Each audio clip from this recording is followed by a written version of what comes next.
दोस्तों वेनेजुएला से अपनी भद्द पिटवाने के बाद अब डोनाल्ड ट्रंप ने दूसरे देश पर अटैक करके अपने देश की और अपनी इज्जत बचाने की बात कर ली है। जो लोग नहीं जानते मैं उन्हें बता दूं कि पिछले 1-1.5 महीने से, इनफैक्ट कहिए कि 3 महीने से वेनेजुएला के सीमा के पास अमेरिका का एक जंगी बेड़ा खड़ा हुआ था, क्योंकि डोनाल्ड ट्रंप ने कहा था कि हम वेनेजुएला के सत्ता पर बैठे निकोलस मदुरो को उखाड़ फेंकेंगे और वहाँ पर एक ऐसी सरकार बिठाएंगे जो अमेरिका की हितकारी सरकार हो। इसीलिए अब से 3 महीने पहले अमेरिका अपनी पूरी सेना वहाँ पर भेज चुका था और तब से वो वहीं खड़ी हुई है। लेकिन अभी तक अमेरिका की सेना में इतनी हिम्मत नहीं हुई कि वो वेनेजुएला के ऊपर अटैक करने की सोचे, क्योंकि वेनेजुएला के राष्ट्रपति निकोलस मदुरो ने धमकी दे रखी है कि हमने रूस से 5000 मिसाइलें ले चुके हैं और हम जानते हैं कि युद्ध में हम अमेरिकी सेना से नहीं जीत पाएंगे। हमें भली भांति इस बात का अंदाजा है, लेकिन हारने से पहले हम एक बात इंश्योर कर लेंगे कि ये सारी 5 की 5 मिसाइलें हम अमेरिकी सेना और अमेरिकी धरती पर लैंड करवा दें। जब से ये धमकी मिली है तभी से डोनाल्ड ट्रंप तो छोड़ो, उनके चेले चपाटे भी चुप बैठ गए हैं। किसी में हिम्मत नहीं हो रही है चूतक करने की, लेकिन अब डोनाल्ड ट्रंप को इज्जत तो बचानी ही है। इसीलिए अब डोनाल्ड ट्रंप पहुंच गए हैं नाइजीरिया और अब नाइजीरिया पर हमले का आदेश वो दे चुके हैं। आप आपकी स्क्रीन पर ये आर्टिकल देखिए। अब इसका कारण क्या है, तो कारण डोनाल्ड ट्रंप ने ये बताया है। लेकिन दोस्तों उससे पहले अगर अभी तक आपने इस चैनल को सब्सक्राइब नहीं किया है तो आपसे विनम्र निवेदन है कि आप इस चैनल को सब्सक्राइब कर नोटिफिकेशन बेल को ऑन कर लीजिए और वीडियो को लाइक कर दीजिए। चलिए हम वीडियो में वापस आते हैं कि नाइजीरिया के अंदर ईसाइयों का दमन किया जा रहा है और ईसाइयों को परेशान कर रहे हैं। जितने भी बहुसंख्यक मुस्लिम हैं वो कई जगह तो डोनाल्ड ट्रंप ने नरसंहार तक का आरोप लगा दिया है और ये भी कहा है कि इस सब के अंदर नाइजीरिया की सरकार का हाथ है। और इसी आरोप को लगाकर उन्होंने कहा है कि मैंने पेंटागन यानी कि अमेरिका का जो रक्षा मंत्रालय है उसे आदेश दे दिया है कि आप लोग नाइजीरिया पर हमला करने का एक पूरा प्लान तैयार करो, क्योंकि मैंने नाइजीरिया की सरकार को एक डेडलाइन दे दी है। अगर वो उस टाइम तक ईसाइयों का दमन नहीं रोक पाते तो अमेरिकी सेना पेंटागन के द्वारा दिए गए प्लान के हिसाब से अटैक कर देगी। नाइजीरिया के अंदर और जितने भी कट्टरपंथी गुट्स हैं उनके ऊपर एयर स्ट्राइक कर देगी। अब इसके ऊपर नाइजीरियन गवर्नमेंट का भी रिएक्शन आया तो नाइजीरिया की गवर्नमेंट ने कह दिया है कि सबसे पहले आप हमें कोई प्रूफ दे दीजिए जिस जगह पर ईसाइयों का दमन किया जा रहा हो, जहां पर भी ईसाइयों पर अत्याचार हो रहे हों। और रही बात माइनॉरिटी की, जैसा कि डोनाल्ड ट्रंप कह रहे हैं कि ईसाइयों की आबादी माइनॉरिटी है और उनके ऊपर अत्याचार हो रहे हैं। ट्रंप को इन्फॉर्मेशन हम दे दें कि नाइजीरिया के अंदर ईसाइयों की आबादी भी 40% पे है। तो आखिरकार किस लिहाज से वो माइनॉरिटी हुए, हमें कोई तो बताए। उल्टा अमेरिकी सरकार की रिपोर्ट कहती है कि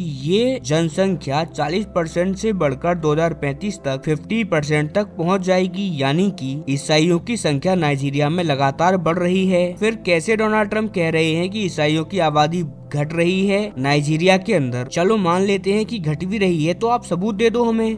ना ही तो आप हमें सबूत दे रहे हो और ना ही आप आपकी खुद की रिपोर्ट मान रहे हो। ये तो सीधा सीधा ध्यान भटकाने वाली बात हुई। जी हाँ दोस्तों, डोनाल्ड ट्रंप को इस टाइम पर घरेलू जनता को दिखाने के लिए कुछ भी नहीं बचा। उनके सारे पासे फैल हो चुके हैं। इसी वजह से जो उनका बेस है, जितने भी ईसाई कट्टरपंथी ग्रुप हैं, उन्हें सेटिस्फाई करने के लिए डोनाल्ड ट्रंप दुनिया भर के उन तमाम देशों को टारगेट कर रहे हैं जिस जगह पर ईसाई हैं। वो दिखा रहे हैं कि दुनिया भर में ईसाई लोगों पर अत्याचार हो रहे हैं और मैं ही उनको बचा पाऊंगा, मैं ही हूँ उनका रक्षक। कुछ इस तरीके की इमेज वो बनाने की कोशिश में है और यही आरोप लगा रही है नाइजीरिया की सरकार। लेकिन जो भी हो, डोनाल्ड ट्रंप इस टाइम पर डेस्परेट हो चुके हैं अपनी घरेलू जनता को संतुष्टि देने के लिए, क्योंकि ये बात तो डोनाल्ड ट्रंप के समर्थक भी मान चुके हैं कि राष्ट्रपति बनने से अभी तक उन्होंने ऐसा कोई गेम चेंजिंग काम नहीं कर पाया जिससे कि आम जनता के वादे को जो डोनाल्ड ट्रंप ने उनसे किए थे वो पूरे कर पाए। जो उन्होंने इनलीगल इमिग्रेंट्स को डिपोर्ट करने का वादा किया था, शुरू में तो वो बहुत तेजी से चला, लेकिन अब वो भी ठंडे बस्ते में जा चुका है। इसीलिए डोनाल्ड ट्रंप लोगों को, स्पेशली अपने जो समर्थक लोग हैं, उन्हें शांत करने के लिए ट्रंप इस तरीके का हथकंडा अपना रहे हैं। और नाइजीरिया भी साफ कर चुका है कि अगर एक्शन अमेरिका लेगा तो रिएक्शन हम भी करेंगे, क्योंकि हम भी अफ्रीका की सबसे ज्यादा आबादी वाला देश है। हम हर लिहाज से प्रतिकूल जवाब देंगे अमेरिका को। जो भी होगा मैं आपको बताऊंगा। तब तक आप हमसे जुड़े रहें, चैनल को सब्सक्राइब करें, वीडियो को लाइक करें। मिलते हैं अगली वीडियो में, तब तक के लिए नमस्कार।